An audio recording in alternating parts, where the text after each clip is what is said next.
O venres 25 e o sábado 26 de novembro o Banco de Alimentos volve facer un chamamento á solidariedade da poboación da provincia de Pontevedra. Celebrarase a Gran Recollida 2022. Vamos a necesitar en torno a uns 500 voluntarios para atender as 70 tendas que están na zoa. O voluntario único que además que agradecemos moitísimo que se anoten e se xunten os máximos, simplemente ter a boa vontade de vir a axudarnos. Será en 135 supermercados de toda a provincia, 75 deles na área de Pontevedra. O obxectivo da entidade é acadar os 300.000 kilos de comida para atender unha demanda crecente.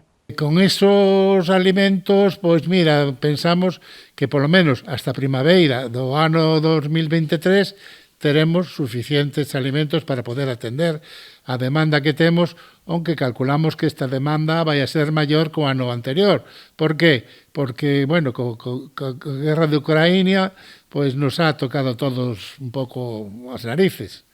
Entonces, bueno, estamos atendendo xente que ha habido dali, hemos aumentado, bueno, realmente sobre un 20% da demanda do ano anterior.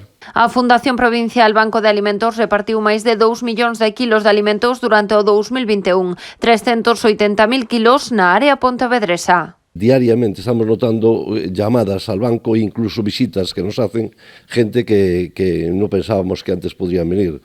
Yo supongo que bueno, por como está la carestía de la vida, la inflación y demás, y también evidentemente gente que hay un paro ya cronificado en muchas familias que evidentemente lo estamos sufriendo nosotros ahora aquí. O que aínda non se sabe é a identidade do padriño ou madriña que terá a gran recollida este ano. Para coñecer quen tomará o relevo do actor vigués Pedro Alonso, popular por interpretar o papel de Berlín na serie La Casa de Papel, haberá que agardar o vindeiro 11 de novembro.